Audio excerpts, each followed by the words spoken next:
Hi and welcome to Lockdown School. Now I know for a lot of us, we've been thrust into a situation, it's basically the unknown. One moment we were all, doing our thing, going to work, kids going to school, and now all of a sudden we're in a position where we have got to become the educators at home. And so this Lockdown School edition is all about helping you to find the balance. I'm going to be giving you guys seven amazing tips to help you find that balance you so desire in your lockdown situation. Now, the reality is, for most people, you are not teachers. You never wanted to homeschool your children. You've got successful careers. You've got other things that you are vesting your time and energy into. And so to find this balance is going to take a little bit of work. So, step number one. And just stay with me, I'm going to keep it as easy as possible. Step number one is your attitude.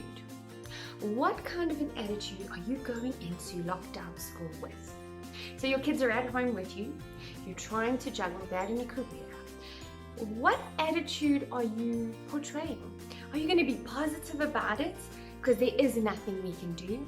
Or are you going to maybe be negative? Now for me, and for my children, I want us to think back on this COVID-19 lockdown school as a time when we thrived, a time when we got to learn in our pajamas, a time when we got to share things with each other we don't always share, a time when we really were growing and flourishing. So the first thing that I need to encourage you with is have an amazing attitude. It is what it is. Let's go in saying we can do it. Secondly, what is education to you? Is education just kids going to a school, working in books or on tablets or computers, and coming home? Or is education an ongoing learning process where we are continually engaging with material?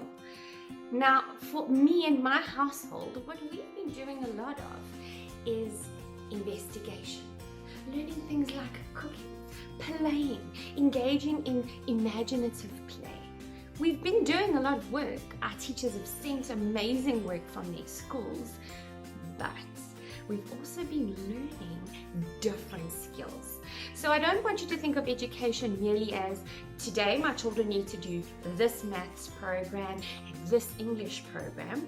In this season at home, they're going to get to engage with different things that they don't get a chance to at school. Some great examples. Example number one. My son is very active. He's 8 years old. My daughter's 10. They both love being stimulated. They love physical activities. So we need to keep things fresh and engaging. So my son and I, being 8, he needs to do counting in 2s, 3s, 4s, 5s, 6s, etc. So what we did is we took 2 hockey sticks and we took turns passing the hockey ball to each other so that we could improve our hockey game and our hockey skills, but secondly, every time we passed we had to count on. So for example, you go 3, 6, 9, 12, and by doing that we were developing not only the hockey skill, but we were also developing the counting skill. So we'll call that game the hockey counter. Another great thing to do is watch shows like Coyote Peterson, where he's literally investigating nature, and the kids love it. They love engaging with that material, and you are actually teaching them natural science. You are teaching them geography. You are helping them engage with their environment in a time where they probably can't engage with their physical environment. The next thing that I'd like to chat about that's really made a huge difference in my own family is rewards.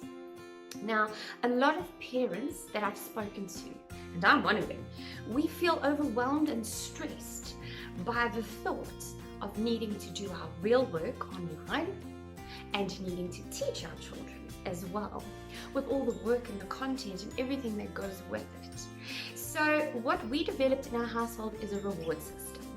Now, the reward system works in an amazing way because what it does is it actually inspires our children to come to the party. So we've developed a golden ticket system, and we've literally made little golden tickets. We've got a whole lot of them. It took like literally 5 minutes, and the kids helped. And then we've got a whole lot of rewards that the children themselves decided on, things that would inspire them. Things like a foot spa or a manicure.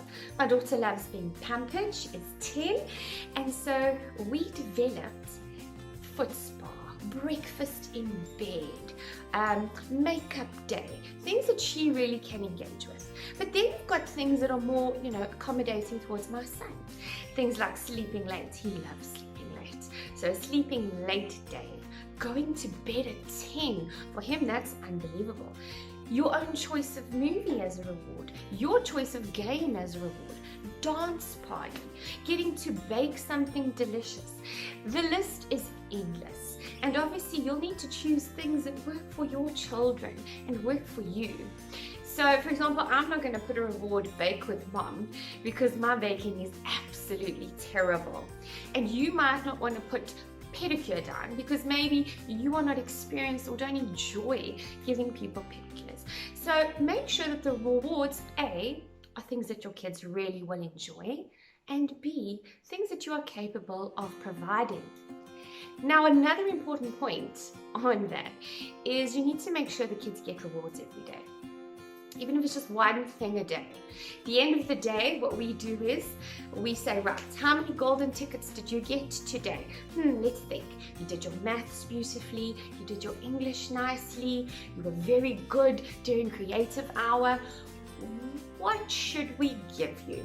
Then we give them the tickets, and then in a jar we've got all the rewards, for them to choose from, and they take turns to select their rewards. Okay, and in that process they feel like they're part of it, they're invested in it. Now the great thing about delivering on the rewards is when I say to my kids, right, you are not really working very nicely today, but this is going to affect the reward system, straight away they get engaged because they are committed to getting those rewards. Another great thing that we've practiced and worked on and experimented with my own children has been themes for the day. So it also, once again, took me 5 minutes, put together themes that could make the day seem more magical, more spectacular, because really school and wearing uniforms and stuff is quite boring. So how about we make lockdown school a place to be? And so what we did is we once again wrote a whole lot of themes down. Themes like superhero day, or magical creature day, or sports hero day, or pajama day. And every single evening we draw a card out. Once again, this is like a super quick thing to do, and the kids get to choose. They take turns what is going to be the theme for tomorrow. Now with that theme comes some cool stuff.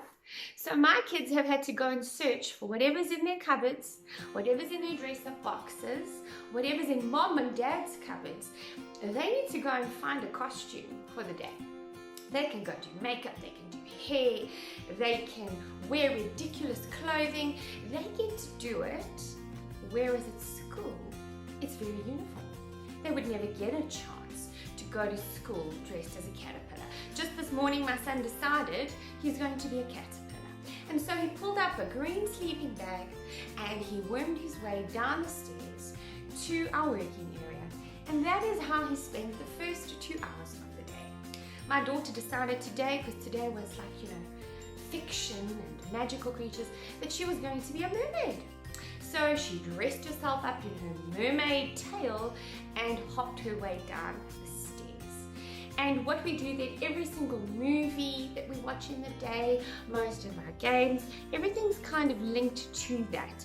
And you'd be surprised how easy it is to incorporate things into a theme. Once again, choose a theme that works for your child. Don't do like Barbie if you've got an 11-year-old son who doesn't love Barbie. If your son loves Barbie, then it will work. Okay, the next one is structure. Now when I say structure, a lot of people are like, the military precision, it's got to be amazing, there's got to be like, 5-minute breaks between every session. Actually, it's not like that. So what I did for my children is I designed them very similar day plans. just so that we have a minimal amount of structure, so that we don't fall into the habit of, oh, we'll stay in bed till 11 and then maybe we'll work. Because in my experience, the best time of the day to get stuff done is first thing when you wake up. So typically, this is how our morning looks. 8 o'clock, the kids have to be downstairs. They must have eaten so they can get up at 7, 7:30, whatever works for them. And we start at 8 o'clock. And I've kept our sessions as half an hour sessions. So from 8 to 8:30, we do English. And as many activities and things that we can do, YouTube videos we need to watch, things sent from our children's school, we do. Then from 8:30 to 9, I like to do like a fitness half an hour. So my daughter does dancing, she'll go and do her stretches and her warm-ups and things like that for tap and modern. My son typically will go and play hockey or soccer or Y-bike or foosball or whatever it is that he wants to do to develop himself. He absolutely loves soccer, and so often it's soccer related and fitness related. Then from 9 to normally 9:40, we spend our core time on maths, whether it's online games for maths, like Mathletics, or whether it's physical activities that the school has requested us to do. Then we have a break. We have a long break. We have an hour break where the kids go and play. They have their lunch like they would at school. They're allowed to go and do creative free play. They're not allowed to watch TV. They need to just go and be. Then when we come back, we normally do Afrikaans or life skills or history or geography or whatever other subjects we need to include. And that really has worked. And we break again at 12. And then after 12, it's creative time and reading time. So they can play as many creative games like Lego cities and things like that as they want. My daughter typically will make up dances. We have dance parties. All those kinds of things fit into that creative time. Now, what's important to note is that if you actually sit and look, the physical amount of time, it's probably 3 hours maximum that we are working a day academically. But they are getting an opportunity to investigate who they are, to discover their own purpose through the creative hour. Reading is simple. They can come and read a book to you if they want to. And during that afternoon session where they're having creative play and they can watch exciting, Nat Geo videos and things like that, you have the opportunity to get your work done. Even in the hour break, I normally get their snacks ready for them, and then I can sit and work on my master's because I'm busy doing my research proposal at the moment for my master's, and that takes a lot of time. And so in this structure, we are getting things done. We're attaining achievable goals. We're not leaving everything to the last minute. Time management is a priority, which is a great skill to teach. And the next point, we're being flexible. Flexibility as a top tip is very important. You cannot be so rigid that on a day, maybe everybody overslept, and now it's the end of the world. Remember, we spoke about positivity. So you need flexibility in, today we're running a little bit short on time. We maybe need a bit of extra time for English. Then take a bit of extra time. Or maybe you see that maths is just not working today because maybe everyone's not in the right mindset. Take a break from it, do something else. So you need to be flexible to make this work.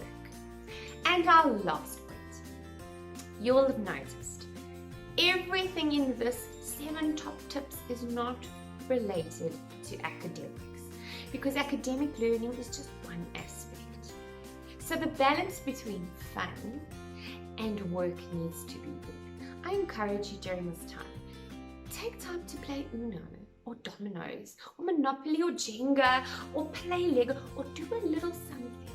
It could be 10 minutes in your day that you're investing in connecting with your children. And I know a lot of people have very stressful, very high-powered careers that they're trying to facilitate from home. But those 10 minutes are investing in a future generation. And so I really, really, really implore you to get a bit of fun in there You know, this is a crazy experience. When I was at school, I'd never had months and months off from school. It was all about structure and routine because we never had lockdown school. So think of fun ways that you can help your kids explore this exciting new avenue and spend less time worrying about the stats and more time worrying about building your children up. I promise you, if you do these 7 things, you most definitely will flourish in this challenging season. I'd love to hear from you guys. So if you want to go and like the video, if you want to subscribe, if you want to forward it, if you want to send comments that are valuable, if you want to tell me things that you'd like to hear, I myself am an educator and I'd love to help you. Have a great day.